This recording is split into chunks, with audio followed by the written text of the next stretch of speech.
dear guests, dear participants, and dear viewers. As the president of the Council of Bars and Law Societies, CCBE, I am delighted to welcome you today in this CCBE webinar on situation of the legal profession in Turkey, organized on the occasion of the International Day of Human Rights. The CCBE also published today a statement calling on the Turkish authorities to do everything in their power to uphold the rule of law by bringing an end to persecution of lawyers and by refraining from taking any measure which would have the effect of hindering the independence, integrity, and freedom of expression of the legal profession in Turkey. As some of you may already know, the CCBE represents the bars and law societies of 45 European countries, and through them more than 1 million European lawyers. The regulation of the profession, the defense of the rule of law, the human rights, and democratic rules are the most important missions of the CCBE. For our event today, I would like to warmly welcome, first of all, Mr. Munsi Özmen as a representative of the Union of Turkish Bar Association, so-called UATB. Then Mr. Yaseman Öztürkan, member of the Human Rights Center of the Istanbul Bar Association. Mr. Diego Garcia Sayan, friend of ours, the UN Special Rapporteur on the independence of judges and lawyers. And Mr. Sergey Dikman from Human Rights National Implementation Division of Directorate General of Human Rights and Rule of Law of the Council of Europe. I would also like to thank the members of the CCBE steering group who put this event in place. And now I will give the floor to our moderator and esteemed colleague Stephan Fordraumer, who is chair of the CCBE Human Rights Committee. Stephan, please. Dear Anko, thank you so much for this opening remarks. Thank you that you invested your time, and we're glad that you came here just at the right minute from your long trip. So people seem to be traveling even in those times. So thank you that you made that. I'm very honored by our guests. You already mentioned all the names, so because we are not so long in our time, we only have 1 hour, let me say a general hello and thank you for all of our distinguished guests of the important international institutions and of the representatives of the UTBA and the Istanbul Bar. The CCBE, and I also want to thank especially our Spanish and Italian delegation who in some way made the initiative to have this steering group and to have this event. I think this was a very good idea. I, in some ways, sadly remember my trip to Turkey last year, where I was also a guest of the UTBA and had some speeches on international human rights standards. Also had a wonderful visit of your beautiful country, and I'm very worried about the development since then, which went worse and worse as far as I can see it from here. We will hear more from our Turkish specialists. I just may cite some shocking numbers you also have in the CCBE statement that was published already this morning. Since July 16th, we have more than 1,500 lawyers that have been prosecuted in Turkey. There were more than 600 lawyers that have been arrested in Turkey, and there were more than 400 lawyers that have been sentenced to long prison terms, average prison term being 7 years. So this is a very harsh situation, and this is one of the reasons why we try to do this event today for our viewers, because this event will be recorded and will be published on social media, so we have some viewers. So I just want to give a short introduction of what we plan to do in the next hour. We want to speak about the specific topics of persecution of lawyers in Turkey, of harassment of our colleagues in Turkey, threats, arbitrary detention, inadequate minimum standards detention condition, which are especially very severe in the COVID-19 situation we have. One thing that always strikes me actually is the principle of non-identification of lawyers with their clients, which is one of the most essential principles of the freedom of lawyers in their profession, is very often violated in conclusion in relation to broad terrorist-related charges. So there's a lot of infringements of the right of fair trial, also protected under Article 6 of the European Convention of Human Rights, which is Turkey is a member state of. So this is one major topic we will try to cover today. And the other thing that stands in relation to that is the actual interventions of the state by changing the voting rules and the voting laws for the UTBA in a way that seems to be quite far away what we think would be democratic. So this also is a very harsh development since I was in Turkey in the summer last year. I just simply want to end here because we have such a lot of very good speakers here I want to hear. So I would suggest that Mr. Özmen, because we decided because the UTBA is the member of the CCBE, to give you the word first. You know our background paper. Feel free to cover whatever topic you think is the most important in your actual situation. And thank you for joining us here and giving us insights about your situation in your country. Thank you very much, Mr. Roymer. I would like to thank for the kind invitation made from CCBE, Mr. President and distinguished participants. In this short time, I will focus on the new law on advocacy, which entered into force in the last July. This law was enacted despite all the objections raised by the great majority of the bars in Turkey, and there was no public demand for its adoption. So the new law on advocacy was enacted on the basis of very minimal public support, if there was any at all. The new law was designed on the key concern of debilitating the large bars by dividing them into unconnected, even rival bodies. It had no relevance to the promotion of the common good of the advocate or of the rule of law. The major defects of the law can be presented mainly under two headings. The first is to disintegrate the large bars by splitting them along political lines. The second is the drastic decrease in the number of the representatives of the large bars in the General Assembly of the Union of Turkish Bar Associations, with a view to producing seats for political proponents of the ruling party in the executive board of the union. Before the new law, the rate of the representatives of the bar associations was 1 per 300 advocates, and now it is 1 per 5,000 advocates.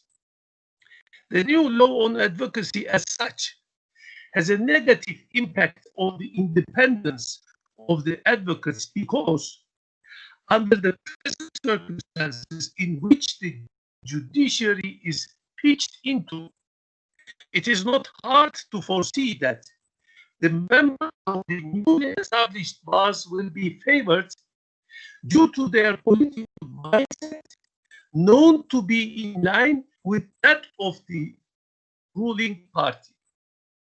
In this connection, the conduct of the judiciary will be discriminatory among the advocates depending on the bars to which they belong. So, a number of advocates may find themselves under the pressure of leaving their bars and migrating to the newly established ones at the heavy cost of compromising their independence. Beyond this damage to the independence of advocates, it will also cause damage to the needs of the profession, such as that the efforts of the large bars in training the advocates, say in human rights issues, and in offering some social benefits to their members will be hampered on account of the process of fragmentation instigated by the new law. Furthermore, the impact of the large bars on human rights and rule of law issues on the Union of Turkish Bar Association, UTBA, will be minimized due to the drastic change of the representation rates, which is also a serious damage to the general interests of the public. The Constitutional Court rejected the request made by the main opposition party for the annulment of the law, and just today it was published on the official gazette. Although the defects of the law were addressed in detail by the Venice Commission in its opinion of 9 October 2020, no reference to it and no reference to any international standard and principle about the independence and integrity of the legal profession was made in the judgment of the Court of Constitution. I hope that one day the defective law in question would be rectified by taking on board the findings of the Venice Commission, and the Turkish judicial system would be accorded with the standards of the rule of law recognized by the United Nations and Council of Europe, of which Turkey is among their members. Thank you for the moment. Thank you for your patience. Thank you, Mr. Özman. I didn't realize that we had the publication of the law today, because until yesterday I thought there would be no law for any kind of election. But I come back with my questions on that to you later after having given the word to the other speakers. And I'm very honored, Ms. Öztürkhan, that you're with you, because also the Istanbul bar is very much targeted as one of the big bars of this changing of the justice system. So it was very, the voting system. So it was very important for us to have you here. So thank you so much for accepting the invitation. Please feel completely free in the field, you know, by our paper that you could cover on the situation of lawyers in Turkey, but also the voting system. So thank you for your presence, and please. Mr. President, thank you. Yes, Istanbul Bar Association is just facing with the problem with this new bill. The new bar, newly established, but not established yet. There is no building, but there is just a board written, the name of the new bar on it. But I would like to thank you all. First of all, I would like to thank you all for your kind invitation and sharing your enhancing support with the legal professionals in Turkey on this very prime day. In my section, I will continue with the first topic of our agenda, the current situation of lawyers in Turkey. My focus is about the safety and freedom of lawyers while exercising their professions. Turkish lawyers who pursue cases concerning freedom of speech and freedom of and engage in defending a number of social groups are facing the risk of intimidation and hindrance more than ever. Without any concrete evidence or reasonable suspicion, weak investigations are being held against the lawyers who are carrying professional activities, faced with the charges such as offenses, namely aiding and abetting the terrorist organizations, or having contact, supporting, or acting in union with those organizations. The presumption of innocence is immediately ignored when it comes to lawyers defending human rights and fundamental freedoms. Far beyond, according to the provision regulated in Article 57 of the Advocacy Law that the Ministry of Justice should give permission for the investigation of the lawyer who faced the charges about their professional activities, as well as the rule about the offices and the residences of lawyers may be searched only with a court warrant and under the supervision of the public prosecutor and plus with a representative of the Bar Association in attendance, is also highly ignored during those process. And about the inadequate minimum standard detention conditions. During the present pandemic, nothing special has been done to protect the health of the lawyers in prison. As you all know, the lawyers who work in the association named Legal Bureau of the People mainly focus on the fight in injustice of the minorities, disadvantaged groups, and opponents. The detained lawyers of the Bureau staged a hunger strike. Every Timtik died in custody just a short time period after the Constitutional Court announced that in its decision that there is no life-threatening risk about her condition, and after the Constitutional Court rejected the interim measure request for her releasement. And Mr. Aytaç Ünsal released by the court decision for only the short time of period during his treatment. But yesterday, the Ministry of Interior Office, in its social media account, announced in a highly accusative, hostile and hateful way that he has been taken into custody again while he was trying to flee abroad. The other detained lawyers of the Bureau are still under inadequate detention conditions, including isolation and censorship of books and newspapers, poor dietary patterns, so-called COVID-19 restrictions about free visitation right. And they keep their requisitions to obtain a fair trial. Since the requisition of the fair trial is our current issue, loss of independence and impartiality of the judiciary is a major defect, damaging the right to a fair trial. However, the problem relates to the definitions of the fundamental principles and concept of the human rights law and democracy, which are made differently by the members of the judiciary and by the advocates. By reason of this designation of judges and prosecutors, there is obviously a fear on reprisal when the contradictory judicial decisions against the president or parliament are taken. Reprisal means such as suspension, obligatory induction, and disciplinary proceedings. As a result, opposing rulings were against the safeguards of the Convention on Human Rights as well as the standards the Human Rights Court have been developed. This is the case for the members of the Constitutional Court also. Lately in the evening, just like Mr. Özmen shared the information, lately in the evening, 10th of December, the Constitutional Court promulgated its justified decision about the rejection for the application for the new bill. Reading the legal basis within the context of this justified decision and this dissenting votes of the judges, once again, we undoubtedly comprehend that the handicaps in the exercise of legal profession will increase. The distortion of these well-established principles and conceptions of democracy and rule of law will prevail the practice. Unfortunately, the legal professions in Turkey, the Human Rights Day, in this worrisome current situation. Before ending my interpretation, I would like to address the sentence that took place in the statement of the CCBE. The independence of the legal profession is an essential component in upholding the rule of law in a free society. Lawyers, we play a fundamental role in ensuring the protection of human rights and fundamental freedoms. Thank you again for your kind invitation and sincere concern. Thank you so much for this touching words. Yeah, it's an incredible situation you have to work in Turkey.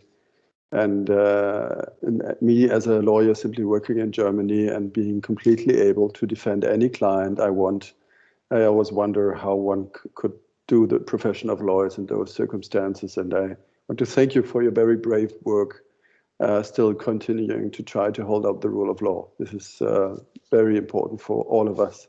So thanks for that. So, Mr. Diego Casillas Sayan, I know that you were involved in the work on Turkey, but also especially on the situation of judges and lawyers in Turkey. So I'm very glad to have you here as our guest. Please feel free to say some words on the actual situation. Thank you, Stephan. And before any comment, I want really to express my deep appreciation to be here, of being invited to be here with you this morning for me, this afternoon for you, because really the council is doing a really fantastic job following the situation of lawyers around the world, and it's been pointing very clearly the very, very serious situation that Turkish lawyers are living in the last 3 or 4 years. My congratulations to the CCBE and of course to the Union of Turkish Bar Association and the Istanbul Bar Association for their fantastic presentation today. For independence of judges and lawyers, there are basic principles that the rapporteur has been following to analyze the situation in every country in the world. Those basic principles are very well known, established very clearly that first there is the human right to access to a law. Second, the right that this legal assistance to be effective, and third, the right to having functioning independent bar associations. As a special rapporteur, I presented to the General Assembly of the UN 2 years ago a general report addressing specifically the role of bar associations. I had the opportunity to raise in my oral presentation in the General Assembly in New York the question in which how then 2 years ago more than 30 bar associations in Turkey had been intervened, their property seized, and many of their directors prosecuted and convicted eventually. So what is being happening in Turkey with all the figures and facts that are very precisely included in the brilliant statement published today by the CCBE are more of a terrible tendency that began, as everybody knows, when in this so-called war against terrorism began after the failed coup d'etat in 2016. As a special rapporteur, I don't usually make comparisons between countries because each country, each situation has its own history and its own specific context. But to be frank, the figures that are being recalled today by in the statement of the Council have no comparison, unfortunately, with what may be happening in any country in the world in the numbers of lawyers being prosecuted, in the lawyers of lawyers being convicted to long prison terms. So the world is looking on this situation increasingly, and of course it's absolutely fantastic that we have this opportunity to discuss this matter today in the Day of Human Rights invited by the CCBE, in a context in which, to be frank, I have been even suggested in the UN to prepare a report next year about the process of disbarment that may exist in bar associations in the world, while the situation is so clear-cut in countries like Turkey, in which the procedures for disbarment don't count at all. That's the question that I am at this stage really admiring all the organizations in the world that are following closely the deteriorating situation of human rights in Turkey, like the CCBE, the Council of Europe, looking forward eventually for a ruling that may come from the European Court of Human Rights. And in the case of my function as a rapporteur, I will continue following all of these cases, all of these situations, because at the end of the day, and the society, the world is understanding this, is question not only of the rights of the Turkish lawyers, of course, their rights and the rights of their councils of their bar association, but it's mainly the rights of the Turkish society, of the Turkish people, that one of the basic rights is to have lawyers that can act independently, to have access to the due process, which requires a lawyer when they are judicial processes. So what I would say is, let's continue in this debate. Fantastic to have the opportunity to meet here the representative of the Istanbul Bar Association and of the Union of Turkish Bar Associations, and with the CCBE, I am sure that we can continue following these kind of debates and imagining more specific actions that we can take and foresee for the immediate future. You count with the full support of me as special rapporteur, and appreciate again this kind invitation by the CCBE, and thanking again its president Ranko Pelikanic and my friend Stephan, the Secretary of Human Rights. Thank you very much, and strong. You are doing the appropriate thing in Turkey. You are representing human rights standards of the universal human rights standards. So your bar association, your union, deserves and will continue to receive the support that it deserves. Thank you very much. Thank you, Mr. Diego Garcia Sayan. You were so very kind to appreciate the work of the CCBE. So let me, just because we will have spectators that will see this recorded event, maybe also mention that I know that the UN is very active in the situation of lawyers in Turkey. So I know, for example, your report on report on bar associations of 25th October 2018, you were mentioning. You had a statement by several UN experts, including the UN Special Rapporteur of 2nd of December 2020 on the tragic case of Ebru Timtik, who unfortunately died in a hunger strike. And then there is the Universal Periodic Report on Turkey from 24th of March 2020 that also is talking about the situation of lawyers.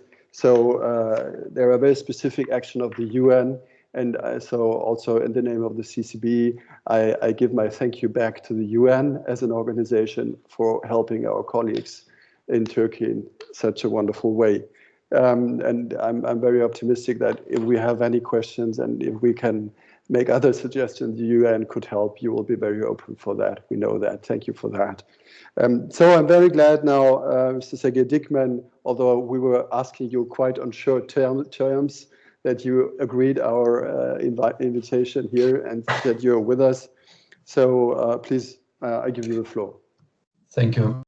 Thank you very much. Good afternoon. Thank you very much, Mr. Fordraumer, for inviting me and all the Council of Europe my face today, because indeed it's a big honor and we participate in activities organized by CCBE, try to participate on a regular basis. And as you know, when it comes to Turkey specifically, we have quite a large cooperation project with the Union of Turkish Bar Associations, and we were happy to involve representatives of CCBE and you personally into its activities. Look, from what I heard from the previous speakers, many things were already mentioned. As you know, the Council of Europe watches closely the situation with lawyers, and of course with much concern. Maybe the most appropriate body for assessing the human rights situation in general is the Commissioner for Human Rights of the Council of Europe, whose office monitors and issues statements when needed on every incident, on every situation when human rights laws are threatened or in danger. Just to mention one is the statement of the Human Rights Commissioner after following the death of Ms. Ebru Timtik in August this year.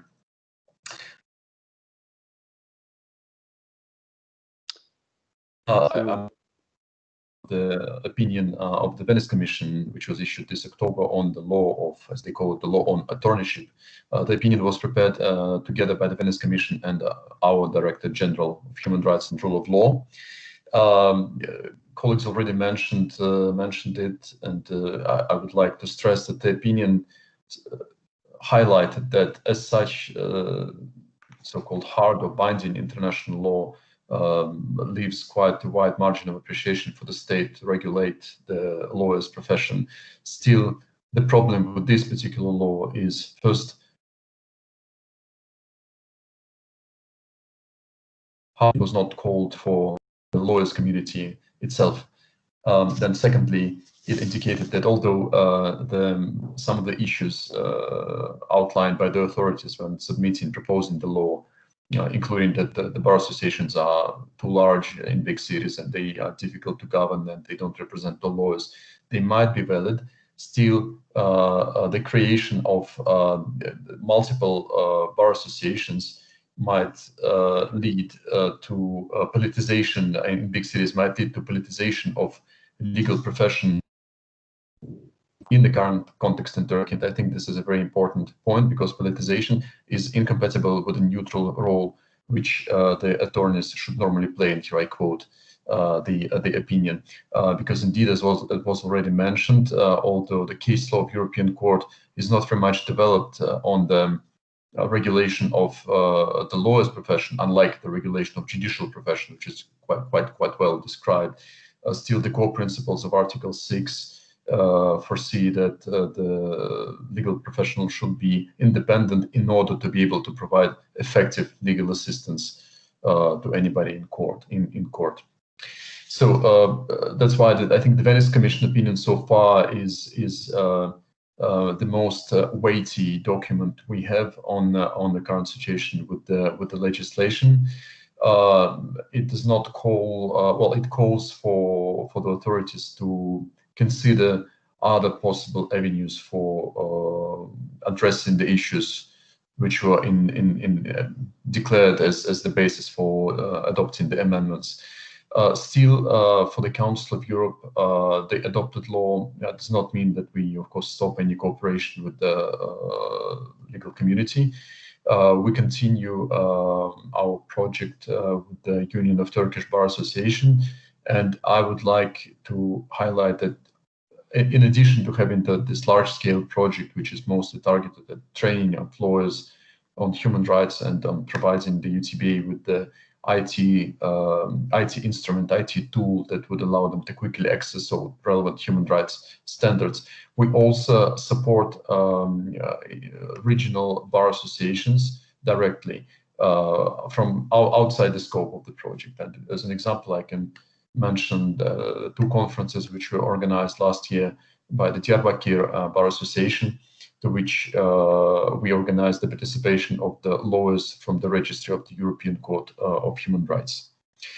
There is quite a number of soft law documents which address the independence of judicial profession in general, including the Parliamentary Assembly recommendation, Committee of Ministers recommendation of number 2021. And also you might be aware that there is a work in progress on the feasibility study of whether a special convention is needed for the protection of lawyers.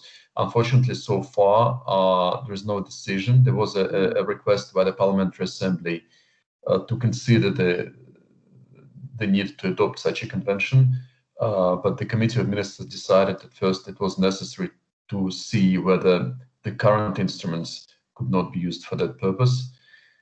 And for the time being, this study is still being conducted. So it might be over next year, and then we might know whether the Committee of Ministers will instruct the Secretariat to prepare the draft of the convention. I think I will be happy to answer questions if they will be in due course, and I think I will conclude here. Thank you. So thank you so much, Mr. Diekmann, and thank you also that you followed our invitation. And I also want to thank the Council of Europe, because I'm aware of a lot of activities you had. I also want to mention some of them for our spectators that may see this video later. The Council of Europe, for example, had a wonderful project. I also was a part in strengthening the capacity of bar association and lawyer on human rights standards. which was a project I liked very much, because he also tried to make better the communication between the human rights centers of the local bars and the UTBA presidency, and in general the implementation of human rights standards in Turkish law by the lawyers. Then there was also some parallel event strengthening the criminal justice system and the capacity of justice professionals in Turkey, which is very good. And then we had also, I think it was important, the speeches of the President of the European Court of Human Rights, given in its visit on September 2020. I know that there was some public discussion about that, but on my personal opinion, I think it's important that even in situations like that, there is a visit like that. But this is only my private opinion. I know there was much discussion on that, but maybe these speeches could be helpful in the situation. Then you had your country visits of the Commissioner of Human Rights, Dunja Mijatovic. You had this joint opinion of the Venice Commission you already mentioned. And last not least, there was this Council of Europe Secretary General statement following her visit in Turkey. So a lot of actions also in the Council of Europe. So thank you also that you help with your institution our colleagues in Turkey, and I'm very glad about the good relationships we have with both of you, the UN and the Council of Europe, to find maybe some other future projects to do what we can, even though it should be not too much, because I think the most help everybody can get in Turkey is from your colleagues yourself in Turkey. So I'm very glad about the work your institutions in Turkey do, because this is much more important and also sometimes risky, as far as I hear your engagements there. So thank you for all of your statements. I now want to open a discussion, and we have our steering group that was organizing this event, and I also can see a hand that is raised by one of our members. Let me see if we get him. It's Roberto. And I see Alexis raising his hand. So we have two questions. So Nathan, if you could allow them to raise their question. I see Roberto. I saw Roberto, but now he's gone. Roberto, you hear us? Yes. Very good. Good afternoon, everyone. I'm very honored to be here. First of all, Stephan, for giving me the floor. The Italian National Bar Association supported today's initiative on occasion of the Human Rights Day. Italian National Bar Association, alongside its Turkish lawyers, unjustified arrested and sentenced in their fight for the practice and independence of their profession, promotion of the rule of law, and will always support them.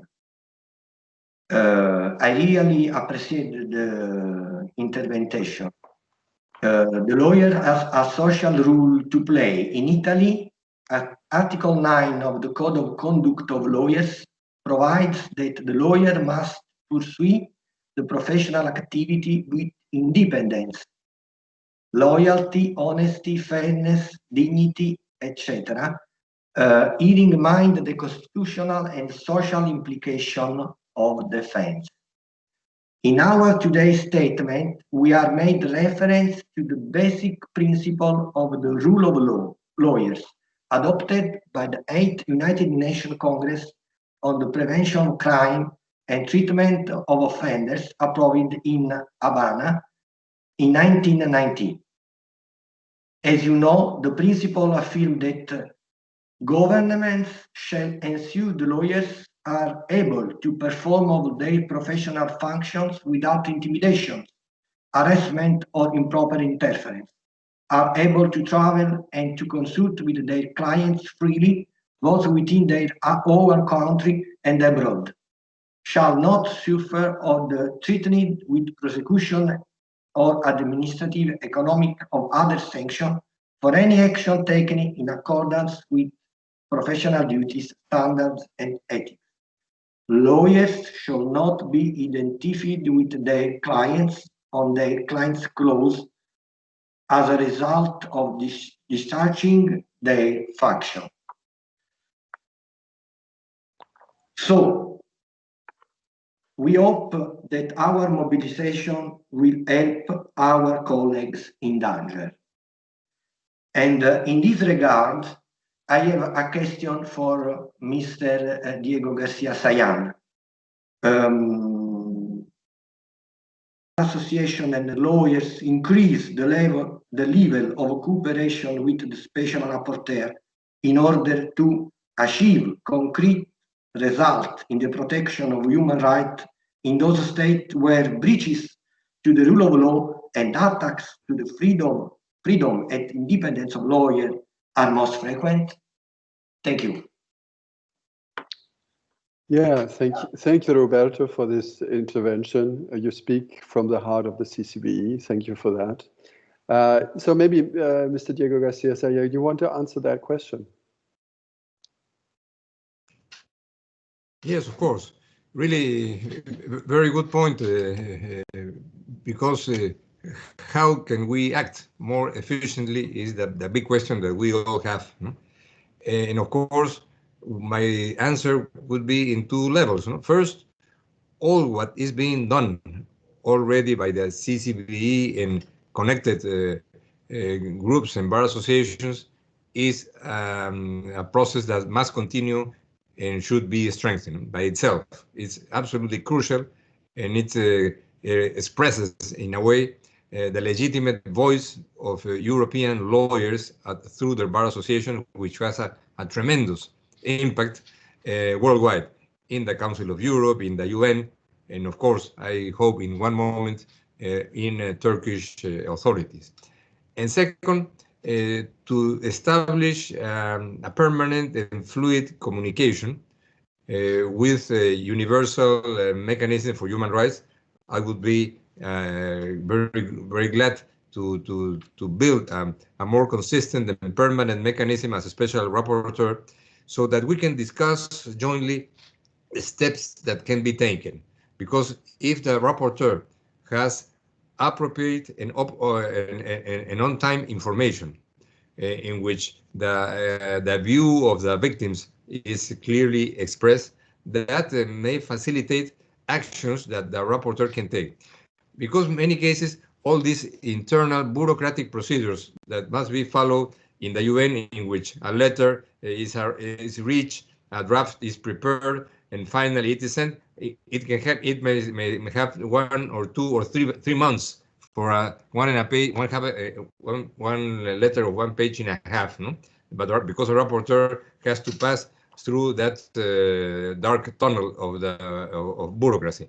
So what I would strongly suggest is specific steps through webinars, through joint actions that we can do, so that the voice is being heard consistently and on time. I would be glad to participate in whatever this kind of activities or promoted by the CCB, in which we can have a permanent voice. Besides, of course, the more official communications that are transmitted to the authorities of any country, in this case Turkey, in which one point that I have addressed privately and publicly, so that's the reason I can mention it now, is that the special rapporteur has asked several times to be invited to Turkey to pay an official visit, to prepare a report on the situation of lawyers and judges. So one specific point, which by itself, of course, nobody can imagine that will solve the situation of lawyers and judges in Turkey, but one specific point was, why don't we join forces to say, well, this guy should be invited to have a dialogue with Turkish authorities in Istanbul, in Diyarbakir, in whatever places are selected, and of course, with organizations of lawyers, organizations of judges, to prepare a report to be presented to the council. The report after a visit is not a kind of ruling from an international court. It's a process in which the rapporteur can suggest ideas, can suggest proposals. The last report was prepared regarding Uzbekistan, and one of the matters that was raised was precisely the matter of the independence of the bar associations. And I am glad to follow up that after that visit and that report presented less than 1 year ago, some positive steps are being taken so to increase the degree of independence of the bar associations in that country, in Uzbekistan. That not necessarily happens in all countries, but of course that's a matter that I want to raise. And of course, joining efforts in communication with the Council of Europe will be one of the areas in which I am sure that we can increase our joint efforts there, besides CCBE, of course. No? Thank you, Mr. Garcia Sayan. Thank you so much for the invitation. You can count on us. We will approach you to see what future events we could organize together, and we welcome highly your invitation to do that together with you. And also the idea of making a country visit, I think, is very good. So maybe also with our Turkish colleagues, we could discuss internally how this could be managed. But I think really having a report on that situation from the UN Special Rapporteur would be would be very good. So, Mr. Diego Garcia, you have a remark on that? A procedural rule in this official visits of the rapporteur. The rapporteur in Turkey, in Pakistan, Brazil, or Philippines may pay an official visit following an official invitation from the government. So that's one rule and one limitation. Of course, there can be academic visits, which are not an official visit, but that will require certain kind of guarantees so that the visitor won't be imprisoned. No? Yeah, we understand that. So thank you for that remark. I think we should follow up on that and internally discuss what we can do in this direction, because this seems to be a very valuable idea. Thank you so much. So I think we had another. Thank you. Also for me. Thank you so much, Mr. Oh yeah, thank you, Carlo. But I think there was another intervention from the steering committee, from our Greek colleague I could see before, Alexis. Yeah, I see you. Stephan, thank you very much for the wonderful event. I have a quick question for the panel. I'm very happy to see regarding the matter in issue that there are a lot of international actions and decisions condemning the situation.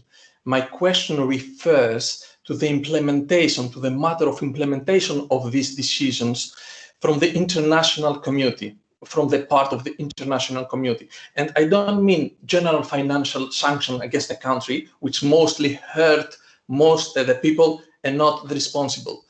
My question is there in fact a prospect or mechanism to impose effective sanctions against those responsible for the violations of the rights of the lawyers in order to protect them? Yeah, I think this is a question both to Mr. Garcia Sayan and also Mr. Diekmann. Mr. Diekmann, maybe you have some answer on that? Thank you. A very simple answer would be that the Council of Europe cannot impose any sanctions. Yes, it doesn't have it in its arsenal of tools. On the other hand, of course, we have European Court of Human Rights, and if the matter comes there, and if the judgment is issued, where violation is found, then it's the whole other matter. Then the Committee of Ministers switches on its supervisory mechanism, and there's a whole range. Again, there's no means to force the state to execute the judgment. But normally the most regular means is a dialogue, which we try to facilitate. And in addition to the dialogue through the Committee of Ministers, we try to prepare the ground by creating the favorable environment for at least the awareness on human rights standards, so that the lawyers know how and where and how to submit application to the European Court. Apart from that, any dialogue at the political level, it is being carried out as regards the situation of lawyers. As Mr. Fordraumer rightly mentioned, the visit of Judge Spano and his public statements when he was delivering a speech in Istanbul University, and also the visit of the Secretary General to Turkey last year. The situation with lawyers is normally mentioned at every such meeting, and this is more or less the maximum that could be done by the Council of Europe. Yeah, thank you, Mr. Diekmann. Maybe I may just refer to what you said about the convention and the profession of lawyers, because the CCBE is very closely observing that. I myself was even in a drafting group together with the other members of our permanent delegation at the European Court of Human Rights. They were doing a first CCBE draft on this convention, so we follow very closely the ongoing procedure there. And to be honest, I was a bit personally disappointed that there now was an ongoing discussion if there should be a binding or non-binding convention, because the problem that we have is actually we have non-binding rules. These are the rules the CCBE, for example, always refers to in his letters to the presidents of countries if we have any report on lawyers under danger. And what is always missing is a binding convention. So the CCBE is very strongly supporting the idea of having a binding convention. May I ask you, because you seem to be very close to that topic, do you think that one of us sitting here, it could be the CCBE, it could be even the Turkish colleagues or the UN, could have any kind of influence on the ongoing discussion? For example, this is just a spontaneous idea. If Turkish lawyers organizations would write a letter that could reach the right people in this procedure, mentioning that for them it would be very important to have a binding resolution on the rights of lawyers, wouldn't that be ideal? Do you think something like that could help? Look, the whole situation with this convention, so as I mentioned, there was a request by the Parliamentary Assembly, and then it was the Committee of Ministers, so the political body, yes, which is composed of governments, decided that first it needs to be explored whether there is actually a need, and whether what would be the added value of this convention compared to other existing tools which have been already developed by the Council of Europe. And the task was been given to the European Committee on Legal Cooperation, so-called CDCJ, whose secretariat, together with a group of experts, is preparing this feasibility study. Well, definitely, there are regular channels of communication between CCBE and various bodies of the Council of Europe. So I don't see why a petition cannot be addressed to, for example, to the Parliamentary Assembly, who might inquire again what is the status of the feasibility study, or to the Committee of Ministers. But to my knowledge, this work is close to it. I cannot say more at this stage, but at least this its outcome, I doubt that the outcome of this work can be changed. I personally, I have to admit, the outcome. I know that there are different positions, that I know that members of CDCJ who represent different countries also have different positions on the matter. But I personally, but please don't take it as my recommendation or not recommendation. This is my personal opinion. I don't think that there is a very strong that signing a petition or sending a letter would seriously affect the ongoing process of conducting this study and its conclusions, because the working group already, it is already there. It has been working for the last, I think, a year and a half on this document. So. Okay, thank you, Mr. Diekmann. But this is very important to have someone here at our desk, virtually at least, that has some insights in the procedure, so that we can really follow and put up our strategy in following this information. Thank you so much for that. The time is much too short for such a tricky topic like the situation of lawyers in Turkey. So there are only 5 minutes left, but I don't want to close that before giving the word back to our Turkish colleagues. Ms. Yasmin Öztürkhan, one thing would be interesting for me, because this development that the new law seems to be published today, which are very accurate and new information for all of us. What will happen now in Turkey? Will we have elections of the presidency of the UTBA, and when will we have them? Do you have any prognosis on that? Well, actually, this is the thing we don't know also. We just keep asking each other. Do you hear my voice, or is it okay? Yeah, wonderful, wonderful. Okay, so the justified decision is published today, but we keep asking each other what is going from now on. It changed daily basis, but I'm just to address that. For example, yesterday I went to courthouse, Istanbul Central Courthouse. I saw a board. It's written, this is the established place of the Istanbul number 2, Bar Association number 2. It was the first time we saw it. Then today, the Legal Aid Bureau, the chief of the Legal Aid Bureau called and said, do you know that there is a rumor has it, the new Bar Association, Istanbul number 2 Bar Association, will share our building, central building, our bar central building, and share our facilities. And we will split the cases for legal aid cases, I mean pro bono cases. The lawyers provide like tremendous effort, tremendous work, and provide legal service for disadvantaged groups. This called a Legal Aid Bureau, and this assignment of the cases will split into first for Istanbul Bar Association 1, the second Istanbul Bar Association 2 in line.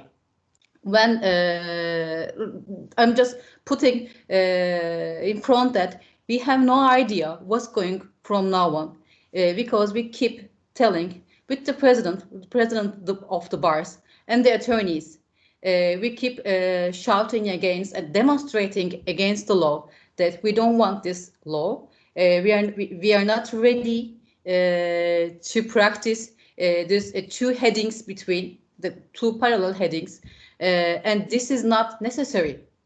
But yet we had it. In 1 week, there was the board of members decisions and elections of the Bar Association. And then 40 days passed from October 2020. The October 2020, they had this board of members meeting, and 40 days passed. We see nothing. We just saw a board, just the desk inside the courthouse, but we still keep waiting. What is going on from now on? No explanation we see so far, and we don't have a prediction from now on. We just keep waiting to see what's happening on the daily basis. Unfortunately, this is the question we ask each other. From now on, what's going on? Is there a new building? Is there just like new centers, commissions in the new Bar Association? Is there going to be a new projects? And are they going to use their own buildings, or are they going to use the benefit or facilities? Are they going to have a training? For example, Istanbul Bar Association, the attorneys have this trainings while they start to practice law. We keep asking each other because since now we have not we didn't have chance to read their regulation. Any regulation of this new bar has not been published yet. Oh, thank you, Mrs. Öztürk. This is very touching. I see how complicated the situation is actually in Turkey, and it's nearly unbelievable how should a bar association work in these circumstances, actually. So maybe for my last speaker, Mr. Öztürk, as long as I have the chance to have somebody from Turkey, I would love to have a maybe last statement of you. What is your opinion on the actual situation? And could someone who is here in our event could eventually help you with something? Do you have any further ideas how, for example, the CCBE UN or Council of Europe could support you in your actual situation? Thank you, Mr. Roymer. Well, the judgment of the Constitutional Court, as far as I understand, I went through very quickly on the judgment because it's very fresh. It was published today. But as far as I got it. It is very striking, you know. It says that by reducing the rate of representation of the bars, of the large bars, to the General Assembly of the UTB is arranged in a way to meet the standards of fair balance. Well, I can only laugh at that. And then it says, well, although large bars and a lot of bars, almost all the bars of the Turkey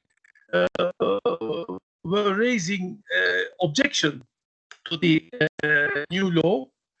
It is up to the discretion of the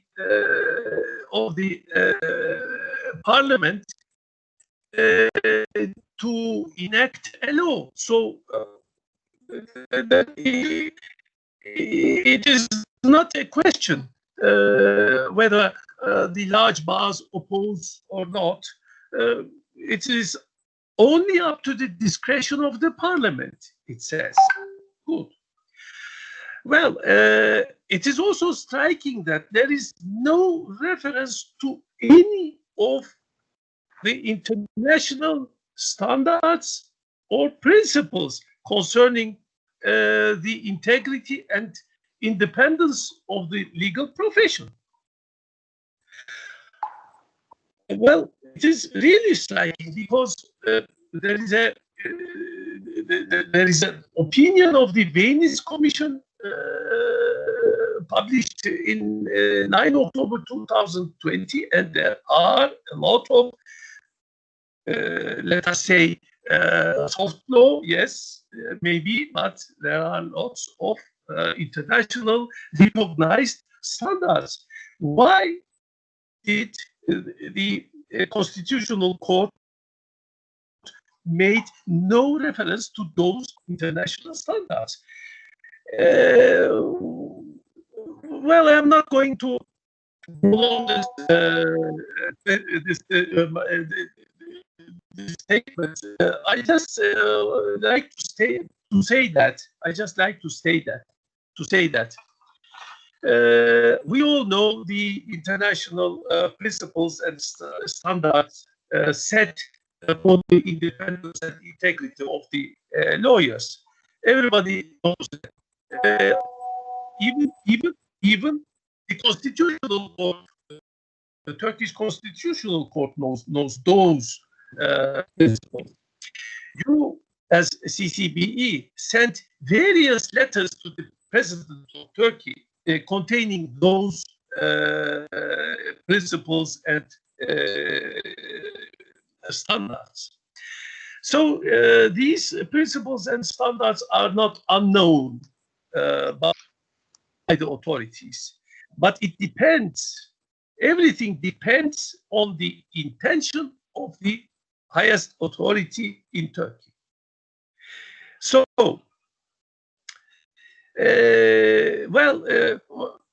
one of our colleagues, one of our distinguished colleagues, asked, "What is the enforcement mechanism?" Well, we have a strong enforcement mechanism in the Council of Europe, which is the execution of judgments of the European Court of Human Rights. But if you only pay the just satisfaction and then turn back to your back to the judgments and shut your eyes to those violations established by the Court of Human Rights, then what else can be done? Who else can do some other thing? So, well, my last word would be, I would hope a better new year. Happy New Year, I hope. Let us not lose our hope. And I would say Happy Christmas. I would wish Happy Christmas to all my distinguished colleagues here. Thank you. Dear Mr. Osman, thank you. I think this was a good ending remark for this event. I think we should continue for hours because the situation is so tricky in your country. But I think we will continue. We will find other occasions to meet. We will find other occasions to exchange our opinions, how to give the small help international institutions can give you. We are very glad that all of you accepted our invitation.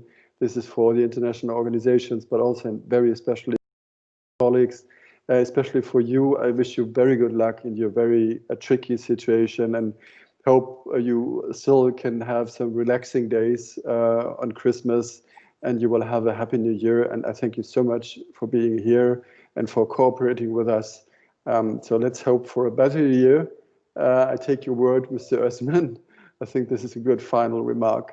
Thanks also for our dear president of the CCBE, that you also assisted with all your time this event.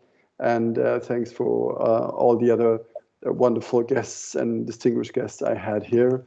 Hope to see you soon. And literally, I hope also that we will have times when COVID-19 doesn't hinder us to privately see us and have together a nice glass or a cup of coffee after an event like this. I'm missing this. I think all of you will miss the same. So hope we get better times also in this perspective. So have a nice afternoon. Thank you so much.